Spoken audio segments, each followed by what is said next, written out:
இந்த காலை வேளையிலே இயேசு கிறிஸ்து நாமத்தில் உங்களை வாழ்த்துக்கிறேன். நம்ம ஜெபித்து இன்னைக்கு அவனுடைய வார்த்தையை தியானிக்கலாம். ஜெபிக்கலாம். எங்க அன்புள்ள தகப்பனே, ஆண்டவரே, இந்த நேரத்துக்கு நன்றி ஆண்டவரே. நல்ல வித்திரை ஆண்டவரே, நீர் கட்டளையிட்டீர் எங்களுக்கு அதிகாலை எழும்பத்தக்கதாக கிருபை செய்து உங்களுடைய வார்த்தை ஆண்டவரே தியானிக்கத்தக்கதாக கொடுத்த இந்த நல் தருணத்துக்காக நன்றி ஆண்டவரே. இந்த நேரத்திலே ஆண்டவரே வார்த்தையிலிருந்து ஒரு சில விஷயங்கள் நாங்கள் காணத்தக்கதாக அது எங்க ஹிருதயத்தில் நீங்க பதித்து வைங்க ஆண்டவரே. அதை தெரிந்து கொண்டு ஆண்டவரே நாங்கள் எங்க வாழ்க்கையில ஒரு கான்பிடென்ட்டாக வாழத்தக்கதாக கிடைச்சு இயேசு கிறிஸ்து நாமத்தில் கேட்கிறேன் தகப்பனே. இன்னைக்கு காலையில இன்னைக்கு நம்ம சங்கீதம் 45 அதிகாரத்தை நம்ம தியானம் பார்க்கிறோம். சங்கீதம் 45 அதிகாரம். இந்த சங்கீதத்தை நீங்க பாத்தீங்கன்னா ஒரு ராஜாவுடைய திருமணத்தை பத்தியும், அப்புறம் இந்த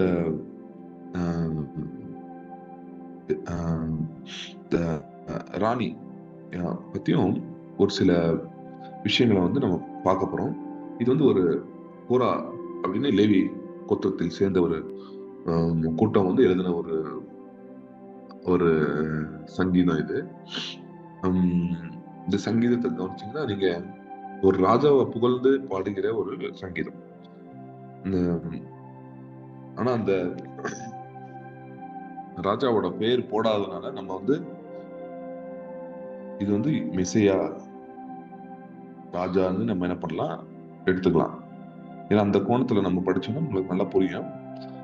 அது மாத்திரம் இல்ல, இதுல இந்த சங்கீதத்துல வர்ற ஒரு சில ரெஃபரன்சஸ் புதிய ஏற்பாட்டு எப்ரோவர்ல நம்மளுக்கு என்ன பண்ணிருக்க ரெஃபர் பண்ணப்பட்டிருக்கு. எப்ரோ 5 அதிகாரத்துல. சரி, அதனால நம்ம இந்த அந்த கோணத்துல நம்ம அதை படிச்சோம்னா நம்மளுக்கு நல்லா புரியும். இந்த சங்கீதத்தை நம்ம 2 பாகமா நம்ம பிரிக்கலாம். வசனம் 1-7 வரைக்கும் நம்ம பாத்தீங்கன்னா இந்த ஒரு ராஜாவின் மகிமையை பத்தி என்ன பண்றாங்க குறிப்பிடப்படுது. அப்புறம் வசனம் 10 கடைசி வரைக்கும் நீங்க பாத்தீங்கன்னா அதோட அவர் மணவாட்டி, நமக்கு தெரியும் சபைதான் மணவாட்டின்னு தெரியும். கிறிஸ்து மணவாளன், சபை மணவாட்டி. ஸோ நம்ம அதை பத்தி பார்க்க போறோம். ஓகே, நம்ம வசனம் 1 வேற படிக்கலாம். என் இருதயம் நல்ல விசேஷத்தினால் பொங்குகிறது. நான் ராஜாவை குறித்து பாடின கவியை சொல்லுகிறேன். என் நாவு விரைவாய் எழுதுகிறவனுடைய எழுத்தாணி.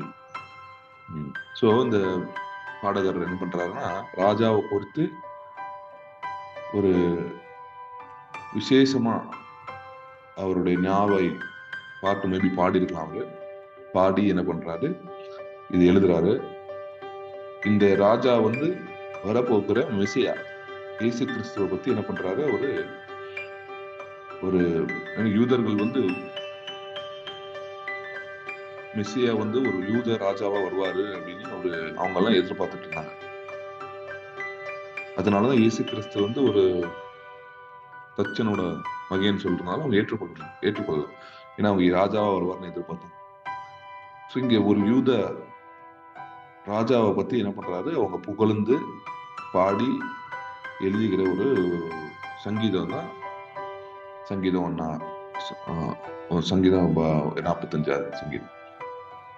சோ நம்ம இங்க பாக்குற அடுத்த விஷயம்னா 2 வசனம் படிக்கட்டுமே. எல்லா மனுபுத்திரர்களும் நீ மகா சௌந்தரியம் உள்ளவர், உம்முடைய உதடுகளில் அருள் பொழிகிறது. ஆகையால் தேவன் உம்மை என்றென்றைக்கும் ஆசீர்வதிக்கிறார். 2 வருஷம் 3, 4, 5 படிக்கணும்னா 3 படி. சௌரியவானே, உமது மகிமையையும் உமது மகத்துவமாகிய உம்முடைய பட்டயத்தை நீர் உம்முடைய அறையிலே கட்டி கொண்டு சத்தியத்தின் நிமித்தம் நீதியுடன் கூடிய சாந்தத்தின் நிமித்தமும் உமது மகத்துவத்திலே ஜெயமாக ஏறி வரும். உமது வலதுகரம் பயங்கரமானவர்களை உமக்கு விளங்க பண்ணும்.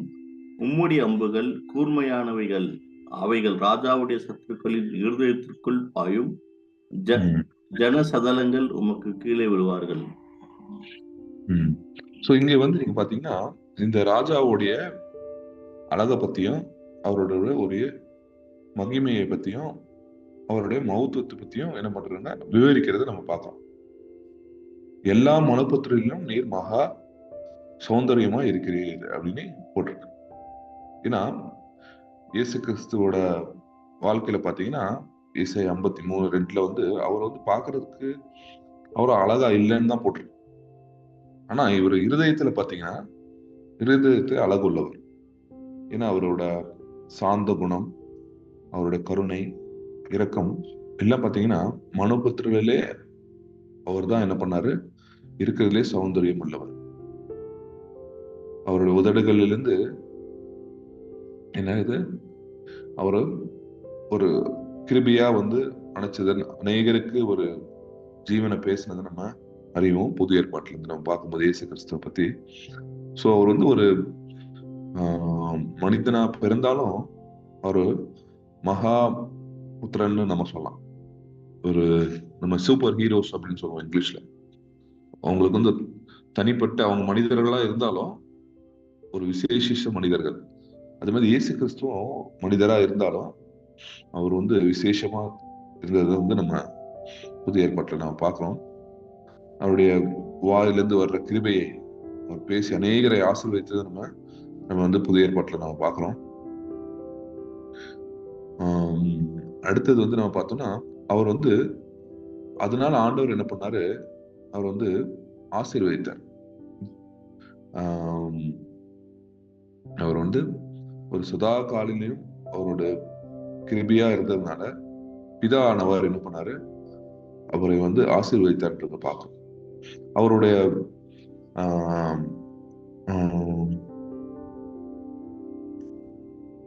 அவர் வந்து ஒரு பைபிள் போட்டிருக்குங்க, மகத்துவம் ஆனவர். அவருடைய ஒரு பெரிய ஒரு கத்தியை வச்சிருந்தாரு அப்படின்னா கையில வந்து ஒரு போர் வீரன் போல அவர் என்ன பண்ணாரு, ஒரு செயல் அவர் இருந்தது. அது வந்து எதை குறிக்குதுன்னா அவர் வார்த்தை கிருபியா இருந்தாலும் அவர் வந்து அந்த சிலுவையை ஜெயித்ததை பத்தி நம்ம அங்க எழுதப்பட்டு. சோ இவர் வந்து இயேசு கிறிஸ்துவோட அவரோட அழகை பத்தி, அவரோட கம்பீரத்தை பத்தி, அப்புறம் அவருடைய மகத்துவத்தை பத்தி எழுதப்பட்டிருக்கீங்க. ஏன்னா அவர் வந்து ஒரு சேனையின் ஒரு ராஜாவாக என்ன பண்ணாரு, அவனுக்கு காட்சி எடுத்திருக்கிறார். சோ இங்க இருக்க எல்லா பிக்சருமே பாத்தீங்கன்னா அவருக்கு இயேசு கிறிஸ்துக்கு ஏற்ற ஒரு பொருளாக நம்ம அங்க பார்க்க முடியுது. சோ இங்க அது மாத்திரம் இல்ல, இந்த இதுல வந்து அவர் வந்து இந்த ஒரு குதிரையை ஓட்டி வர்றது கூட நம்ம பார்க்கலாம் இந்த இடத்துல. ஏன்னா வந்து அவர் என்ன பண்றாரு, அந்த ஒரு உலகத்துல இருக்க அநீதியெல்லாம் போக்குறதுக்காக என்ன பண்றாரு, அவர் குதிரையில ஒரு ராஜா போற என்ன பண்றாரு, அவர் என்ன பண்றாரு, நம்ம அவர் வராரு. எதிரிகளின் இருதயத்துல அவரோட கூர்மையான ஒரு இந்த வில்லுகள் போய் என்னாகுது, அம்புகள் போய் என்னாகுது, உள்ள குத்துது அப்படின்னு போட்டு. இப்போ இந்த ஒரு அவருடைய வார்த்தைகள் வந்து ஒரு சில நேரத்துல வந்து குத்துக்கிற வார்த்தையா இருக்கு. பேதுரு வந்து அங்க உபதேசிக்கும் போது நிறைய பேர் ரட்சிக்கப்பட்டாங்க. ஸ்தேவான் பேசும்போது இதயத்துல குத்துண்டப்பட்டார்கள். அவர் இயேசு கிறிஸ்து வந்து இந்த ஊர்ல நடந்து போயிட்டே இருக்கும் இருதயத்துல வந்து அவங்களுக்கு வந்து ஒரு அவங்க இருதயம் வந்து ஒரு தீல எரிஞ்சது போல எரிஞ்சது அப்படின்னு நம்ம பார்க்கணும். சோ இந்த ஆண்டுடைய வார்த்தை வந்து ஒரு கூர்மையான ஒரு கத்தி போல என்னாகுது குத்துறதையும் பார்க்கிறோம். சோ இயேசு கிறிஸ்துவோட மகிமையை குறித்து பாடுறதை பத்தி நம்ம இங்க இந்த 1-2 வசனத்துல 5 வசனத்தை நம்ம பார்க்கிறோம். அடுத்தது நம்ம பாத்தீங்கன்னா 6 வசனம் 7 வசனம். 6 வசனம் படிங்க. தேவனே, உமது சிங்காசனம் என்றென்றைக்கும் உள்ளது, உமது ராஜ்யத்தின் செங்கோல் நீதியுள்ள செங்கோலா இருக்கிறது. இது வந்து நம்ம பொது ஏற்பாட்டுல படிச்சிருப்போம், உங்களுக்கு ஞாபகம் இருந்தா. இப்ரூ 11:8-9. ஆண்டவருடைய உம்முடைய சிங்காசனம் என்றென்றைக்கும் உள்ளது, உமது ராஜ்யத்தின் செங்கோல் நித்தியம் செங்கோலாக இருக்கிறது அப்படின்னு. அப்புறம் என்ன அர்த்தம்னா, ஒரு ராஜா வந்து கையில வந்து என்ன வச்சிருப்பாரு, அந்த ஸ்கெப்டர்னு சொல்லுவாங்க, கையில வச்சிருப்பாரு, கொம்பு மாதிரி ஒண்ணு இருக்கும் அவர் கையில. அது நீங்க பாத்தீங்கன்னா ஒரு சில ராஜாக்கள் வச்சிருப்பாங்க. அது வந்து செங்கோல் வந்து அவர் கையில வச்சிருக்கிறத நம்ம பாக்குறோம் இங்க. ஸோ இவர் வந்து சும்மா வந்து ஒரு ராஜாவோட ஒரு சும்மா அவங்க அவரு எழுதாம அவர் என்ன சொல்றாரு, என்றென்றைக்கும் உள்ள சிங்காசனத்தில் நிறைவேற்றிருக்கிறது. அப்போ அவருடைய சிங்காசனம் பாத்தீங்கன்னா என்றென்றைக்கும். அப்பனா நேத்தும் சரி, இன்னைக்கும் சரி, நாளைக்கும் சரி, என்றென்றைக்கும் அவருடைய சிங்காசனத்துல என்ன பண்றாரு, உட்கார்ந்து இருப்பாரு. அவருடைய ராஜ்யம் வந்து மாறாத ஒரு ராஜ்யமா இருக்கு. இயேசு கிறிஸ்து என்றென்றைக்கும் ஒரு ராஜாவாவே தோற்றமளிக்கிறார். இந்த ஹிப்ரேயர்ல நீங்க அதை பாத்தீங்கன்னா அவர் வந்து இந்த ஹிப்ரேயர்ல வந்து இந்த அப்படிதான் நமக்கு எழுதப்பட்டிருக்காரு. ஸ்டார்டிங்கே வந்து நம்மளுக்கு அதான் சொல்றோம். சோ நம்ம எப்படி வந்து ஆண்டவர் பிதாவானவர் என்றென்றைக்கும் பிதாவா இருக்கிறாரோ, இயேசு கிறிஸ்துவும் என்றென்றைக்கும் என்ன பண்றாரு, ராஜாவா இருக்கிறார். சோ இந்த கையில வைத்திருக்கிற ஒரு செங்கோல் வந்து நீதியை குறிக்குது. அவருடைய சிங்காசனம் வந்து நீதியில என்ன பண்ணிருக்கு, ஸ்தாபிக்கப்பட்டிருக்கு. அதுதான் வந்து என்ன பண்றது, அது நம்மளுக்கு சொல்லிக் கொடுக்குது. ஸோ ஆண்டருடைய பாதத்துல போனா என்ன கிடைக்கும், நம்மளுக்கு நீதி கிடைக்கும். அவர் நீதி உள்ளவர், நீதி செய்கிறவர். அடுத்த வசனம் படிங்க. நீர் நீதியை விரும்பி அக்கிரமத்தை வெறுக்கிறீர். ஆதலால் தேவனே, உம்முடைய தேவன் உமது தோழரை பார்க்கிலும் உம்மை ஆனந்த தைலத்தினால் அபிஷேகம் பண்ணினார். இது புதிய ஏற்பாட்டுல உள்ள ரெஃபரன்ஸ். ஸோ இங்க பாத்தீங்கன்னா ஆண்டவர் எதுக்காக வந்து இயேசு கிறிஸ்துவ வந்து அபிஷேகம் பண்ணினார் அப்படின்னு பாத்தீங்கன்னா, ஏன்னா அவர் நீதியை விரும்புகிற ஒரு தேவன். நீதியை எல்லா மனுஷ புத்திரரை காட்டிலும் அவர் நீதியை வந்து விரும்புவதனால அவர் என்ன பண்ணாரு, பிதாவானவர் அவரை விசேஷமாக அபிஷேகம் பண்ணார். சோ நம்மளுடைய வாழ்க்கையில நம்ம நீதி நேர்மையை நம்ம விரும்பணும்னா ஆண்டவரோட அபிஷேகம் நம்ம வாழ்க்கையில காணப்படும். இதுதான் நம்ம வந்து இந்த வசனத்துல இருந்து நம்ம தெரிஞ்சுக்கலாம். சோ சதா காலமும் இயேசு கிறிஸ்து வந்து தேவனா இருக்கிறார். சிங்காசனத்திலே செங்கோல் வைத்து நீதியில உட்கார்ந்து இருக்கிறார். அவர் அபிஷேகம் பண்ணப்பட்டவர். ஏன்னா அவர் என்ன பண்ணாரு, நீதியை விரும்பினார். அதான் ஆயில் ஆஃப் கிளாட்னஸ் அப்படின்னு நீங்க போட்டிருக்கோம். இங்கிலீஷ்ல வந்து ஆயில் ஆஃப் கிளாட்னஸ் அப்படின்னா ஒரு தைலத்தினால, ஒரு எண்ணெயினால என்ன பண்றாங்க, பிதாவானவர் அவரை அபிஷேகம் படுத்தினார். இந்த இடத்துல நீங்க நல்லா கவனிச்சீங்க, இந்த வசனத்துல 7ஆம் வசனத்துல பிதாவானவர் பத்தி எழுதப்பட்டிருக்கோம், குமாரனை பத்தி எழுதப்பட்டிருக்கோம், பரிசுத்த ஆவியானவர் அபிஷேகத்தை பத்தி எழுதப்பட்டிருக்கோம். அது ட்ரினிட்டின்னு சொல்லுவாங்க, திருத்துவம். அதை நீங்க எக்ஸ்பிளைன் பண்ணும்போது இந்த வசனத்தை நீங்க வந்து யூஸ் பண்ணலாம். ஏன்னா இதுல 3 பேரும் என்ன பண்றாங்க, இதுல வர்றதை நம்ம பார்க்கணும். பிதாவானவர் இயேசு கிறிஸ்து ராஜாவா இருக்கிறார். இங்க 3வது பரிசுத்த ஆவி. சரியா? அடுத்த வசனம் 8ஆம் வசனம் நம்ம பார்த்தோம்னா, தந்தத்தினால் செய்த அரண்மனைகளிலிருந்து புறப்படுகையில் நீர் மகிழும்படி உமது வஸ்திரங்கள் எல்லாம் வெள்ளை போலும் சந்தனம், லவங்கம் இவைகளின் வாசனை பொருந்தியா இருக்கிறது. 9 படி. உமது நாயகிகளுக்குள்ளே அரசரின் குமார்த்திகள் உண்டு. ராஜஸ்திரீ ஓப்பீரின் தங்கம் அணிந்தவளாய் உமது வலது பார்சத்தில் நிற்கிறாள். இங்க வந்து நீங்க கவனிச்சீங்கன்னா ராஜா வந்து போட்டிருக்க ட்ரெஸ்ஸை பத்தி விவரம் இருக்குது. அதுக்கப்புறம் அடுத்தது ராஜாவுடைய குமாரத்திகள்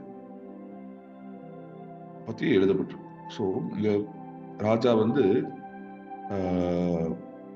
குமாரத்திகள் அப்படின்னா அவர் கூட இருந்தவங்க. பைபிள்ல பாத்தீங்கன்னா நம்ம வந்து குமாரர்கள், இயேசு கிறிஸ்துடைய பிள்ளைகள் வந்து குமாரர்கள், குமாரத்திகள். அதே மாதிரி இன்னொரு டிஸ்கிரிப்ஷன் வந்து மனவாட்டி சபை. இந்த இடத்துல குமாரத்திகள் வந்து எப்படி வந்து அலங்கரிக்கப்பட்டு அவங்களுக்கு வந்து விசேஷமான ஒரு ஆசீர்வாதத்தை அவருடைய பிரசனத்தில நம்ம ராஜா கொடுக்கிறார்ன்றத நம்ம அங்க பாக்குறோம். ஸோ இந்த உலகத்துல தேவ பிள்ளைகளுக்கு மரியாதை கொடுக்கலனாலும் ஆண்டவருடைய சமூகத்துல அவங்களுக்கு என்றென்றைக்கும் ஒரு நித்திய ஆசீர்வாதம், நித்திய ஒரு கனமும் உண்டுன்றது நம்ம என்னைக்கும் மறந்து போயிடக்கூடாது. ஆண்டு உலகத்துல நம்மளுக்கு மரியாதை இல்லைன்னா நீங்க அது பெருசா நினைக்க கூடாது. ஆனா பரலோகத்துல நம்மளுக்கு ஆண்டவர் பெரிய கனத்தையும் மகிமையை வைத்திருக்கிறார். ஸோ இந்த ராணி அந்த இந்த திருமணம் நடக்கிறதுக்கு முன்னாடி என்ன பண்றாங்கன்னா, இந்த ராணியானவர் என்ன பண்றாரா, ஒரு அந்த வலது புறத்துல, ஒரு ராஜாவின் வலது புறத்துல என்ன பண்றாரா உட்கார வைத்திருக்கிறோம். பிதாவானவர் இயேசு கிறிஸ்து பிதாவுடைய வலது பாரத்துல உட்கார்ந்து இருக்கிறாரு. நம்ம சபையானது கிறிஸ்துவோட வலது புறத்துல உட்கார்ந்துருக்கோம். அதான் நம்ம இந்த இடத்துல காண்றோம். சரியா? அடுத்தது நம்ம 10ஆம் வசனத்தை படிக்கணுமே. குமாரத்தியே கேள், நீ உன் செவியை சாய்த்து சிந்தித்துக்கொள், உன் ஜனத்தையும் உன் தகப்பன் வீட்டையும் மறந்து விடு. படிங்களா? அப்படியே கண்டிப்பா. அப்போது ராஜா உன் அழகில் பிரியப்படுவார், அவர் உன் ஆண்டவர் ஆகையால் அவரை பணிந்து கொள். தீரு குமாரத்தி காணிக்கை கொண்டு வருவாள், ஜனங்களில் ஐஸ்வர்யவான்களும் உன் தயவை நாடி வணங்குவார்கள். சோ இந்த ஒரு சபை எப்படி இருக்கும்ன்றத பத்தி ஒரு டிஸ்கிரிப்ஷன் கொடுக்கிறார். சபை அப்படின்னா கிறிஸ்தவர்கள் எப்படி இருக்கணும்? நீ என்ன பண்ணு, குமாரத்தியே நீ உன் செவியை சாய்த்து என்ன பண்ணு, உன் தகப்பனும் வீடை மறந்து விடு. அப்படின்னா என்ன அர்த்தம்னா, நீ திருப்பியும் என்ன பண்ண, ஒரு ரட்சிக்கப்பட்டவங்களுக்கு தெரியும் அவங்க என்ன அப்பா அம்மா உலக பிரகாரமா அப்பா அம்மா யார் இருந்தாலும் இயேசு கிறிஸ்து தான் ஃபர்ஸ்ட். அதே மாதிரி ஒரு சபையானது இப்படிதான் இருக்கணும்ன்றது ஆண்டவர் விரும்புகிறார். மனவாட்டி தகப்பனையும் அவங்க உலகத்தை விட்டு அவங்க எல்லா சொந்தத்தையும் விட்டு இயேசு கிறிஸ்துவை பற்றி கொள்ள வேண்டும். அப்பொழுது ராஜா அவங்க பிரியப்படுவார். ஸோ நம்ம இந்த உலகத்துல வாழும் போதும் சரி, இயேசு கிறிஸ்துவுக்காக நம்ம வாழ்ந்தோம்னா, அவருக்கு ஒப்பு கொடுத்த ஒரு வாழ்க்கை, ஒரு பக்தியான வாழ்க்கை, அவருக்கு நம்ம ஒரு பிரியமான ஒரு இயேசு கிறிஸ்துவை நம்ம இருதயத்துல வாஞ்சித்து கொண்டிருந்தால், இயேசு கிறிஸ்து நம்மள மிகவும் என்ன பண்ணுவார், பிரியம் கொள்வார். அதுதான் அவரோட ஆசை. சோ குமாரத்தியே நீ செவியை சாய்த்து சிந்தித்துக்கொள் அப்படின்ற. அப்போ ரொம்ப இது முக்கியமான விஷயம். அதனாலதான் உன் செவியை சாய்த்து சிந்தித்துக்கொள் அப்படின்றது. ஸோ கிறிஸ்தவரால் நம்ம என்ன பண்ணணும், ஆண்டவருக்கு செவி சாய்க்க வேண்டும். அவருடைய வார்த்தைக்காக நம்ம வெயிட் பண்ணணும். நம்ம உலகத்தை சில நேரத்துல மறக்க வேண்டியது, மறந்து நம்ம இயேசு கிறிஸ்துவை அன்றி கொண்டால், இயேசு கிறிஸ்து நம்ம பத்தி சொல்ற விஷயங்கள் அநேக விஷயங்களை நம்ம என்ன பண்ணுவோம், ஒரு நம்ம இந்த உலகத்திலே அனுபவிக்கிறவர்களா.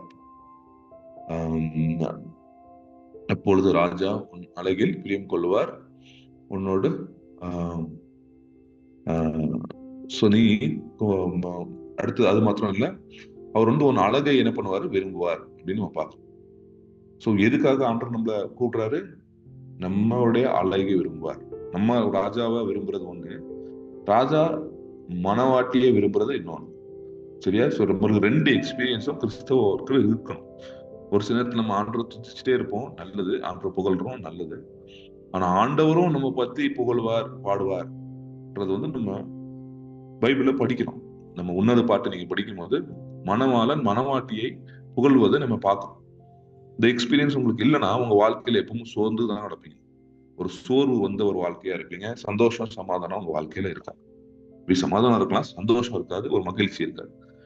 எப்போ மணவாளன் மனவாட்டி மேல பிரியமா இருக்கிறார், மனவாட்டியை பத்தி பாடுகிறார், மனவாட்டியை புகழுகிறார் அப்படின்றது நம்மளுக்கு வாழ்க்கையில எப்போ நம்ம அதை புரிஞ்சுக்கிறோமோ, அதை எக்ஸ்பீரியன்ஸ் பண்றோமோ, அப்போ நம்ம மகிழ்ச்சிக்கு அளவே இருக்காது. சரியா? அதனாலதான் நம்ம என்ன பண்றோம், அவர் தேவனா இருக்கிறதுனால நம்ம என்ன பண்றோம், நம்ம அவர் ஆராதிக்கிறோம். இயேசு கிறிஸ்து நம்மளுக்கு மணவாளனா இருக்கிறாரு, அதனால நம்மளுக்கு ஒரு சந்தோஷம், ஒரு மகிழ்ச்சி. 2வது ஒரு ராஜாவும் இருக்கிறார். சோ ஒரு ராஜா நம்முடைய மணவாளன். இது 2 நம்ம மனசுல வச்சோம். அடுத்த வசனம் பண்ணிக்கணும், 13ஆம் வசனம். ராஜகுமாரத்தி உள்ளாக பூரண மகிமை உள்ளவள், அவள் உடை பொற்சரிகையா இருக்கிறது. சித்திரை தையலாடை தரித்தவளாய் ராஜாவினிடத்தில் அழைத்து கொண்டு வரப்படுவாள். அவள் பின்னாலே செல்லும் அவளுடைய தோழிகளாகிய கன்னிகைகள் உம்மிடத்தில் கூட்டிக் கொண்டு வரப்படுவார்கள். அவர்கள் மகிழ்ச்சியோடும் களிப்போடும் வந்து ராஜ அரண்மனைக்குள் பிரவேசிப்பார்கள்.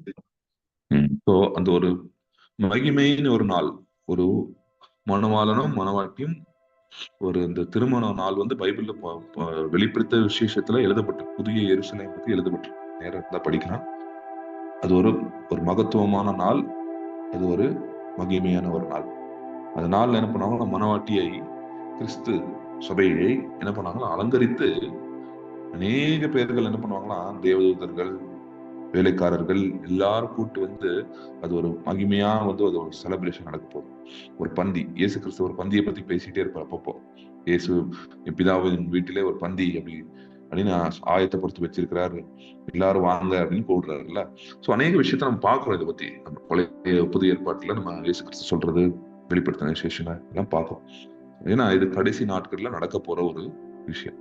ஆனா ஒரு மனவாட்டி தயார்படுத்திக்க வேண்டியது ரொம்ப ரொம்ப முக்கியமானது. ஸோ நம்ம கிறிஸ்துவாகிய மனவாட்டி சபை நம்ம என்ன பண்ணணும், அது வந்து இயேசு கிறிஸ்து ரத்தத்தை சிந்தி வாங்கிய ஒரு சபை. அதை நம்ம உணர்ந்து நம்ம இயேசு கிறிஸ்துக்கு ஏற்ற பிள்ளைகளாக வாழ்ந்தோம்னா நம்மளுடைய மகிமை வந்து பெருசா இருக்கும் கடைசி நாட்களில். ஸோ கடைசியா நம்ம பார்த்தீங்கன்னா 16 வருஷமா 17 வருஷம் படித்துமே, உமது பிதாக்களுக்கு பதிலாக உமது குமாரர் இருப்பார்கள், அவர்களை பூமி எங்கும் பிரபுக்களாக வைப்பீர். உமது நாமத்தை எல்லா தலைமுறைகளிலும் பிரஸ்தாபப்படுத்துவேன். இது நிமித்தம் ஜனங்கள் உண்மை என்றென்றைக்கும் உள்ள சதா காலங்களிலும் துதிப்பார்கள். சோ உங்களுடைய பிதாக்கள் இடத்தில் நீங்கள் குமாரர்கள், உங்க குமாரர்கள் என்ன பண்ணுவாங்கன்னா, ஒரு பிதாக்கள் இடத்தில் உங்க குமாரர்கள் என்னவா இருப்பாங்க, உங்க குமாரர்கள் இருப்பாங்க. அப்படின்னா என்ன அர்த்தம்னா, நம்மள வந்து ஆண்டவர் என்ன பண்ண போறாரு, ஒரு நேரத்துல நம்மள வந்து இந்த இயேசு கிறிஸ்து என்னைக்கு ஆட்சி செய்யறாரோ அப்போ கிறிஸ்தவர்களை அவங்க யாரு வந்து தயாரா இருப்பாங்களோ, இயேசு கிறிஸ்துக்காக வெயிட் பண்ணிட்டு இருந்திருப்பாங்களோ, இயேசு கிறிஸ்துக்காக வாழ்ந்திருப்பாங்களோ, அவர்கள் என்ன பண்ணுவாங்கன்னா, இயேசு கிறிஸ்து வந்து பூமியிலேயே பிரபுக்களாக வைப்பார். என்ன அர்த்தம்னா, ஒரு ராஜா வந்து என்ன பண்றாரு, அவங்க எப்படி அவங்க பிள்ளைகளை வந்து ஒரு பிரபுக்களா வைப்பாங்களோ அதே மாதிரி இயேசு கிறிஸ்துவ நம்மள வைப்பார். அதான் பைபிள்ல வசனம் போட்டிருக்கு. என்ன போட்டிருக்கு, நம்ம வந்து இயேசு கிறிஸ்துவோட கஷ்டப்பட்டா அவரோட அரசாட்சி செய்வோம் அப்படின்னு போட்டிருக்குல்ல, அந்த வசனத்தை குறித்து நம்ம இதை பார்க்கிறோம். அப்போ எல்லா ஜனங்களும் என்ன பண்ணுவாங்கன்னா துதிப்பாருங்க ராஜாவும். அது ஒரு நாள் வரும், ஒரு நாள் வந்து எல்லா உதடுகளும் எல்லா ஒரு முழங்கால்களும் இயேசு கிறிஸ்து தான் ராஜான்னு அறிக்கை செய்ய நாள் வரும். ஆனா நம்ம என்ன பண்றோம், விசுவாசிகள் இன்னைக்கே அதை விசுவாசித்து நம்ம அதை செய்யறோம். நம்மளுடைய ஃபியூச்சர் வந்து பாத்தீங்கன்னா ரொம்ப மகிமையான ஒரு ஃபியூச்சர். இயேசு கிறிஸ்துவோட வருகை அன்னைக்கு சபையோட முக்கியத்துவம் அன்னைக்கு தெரியப்படும். அதனால சபையானது, மனவட்டியானது தயாராக எப்போ வேணும் இருக்கணும். இயேசு கிறிஸ்து வர்றது சீக்கிரமா இருக்கு. நம்ம ஜெபிப்போம். எங்கள் அன்புள்ள ஆண்டவரே, இந்த நேரத்திலே ஆண்டவரே உங்களுடைய மகிமை பத்தி நீர் ராஜாதி ராஜனா இருக்கிற என்றைக்கும் ஆண்டவரே, நீர் ஒரு சேனையின் ராஜாவா இருக்கிறீர். உங்களுடைய சிம்மாசனம் ஆண்டவரே என்றென்றும் உள்ளது ஆண்டவரே.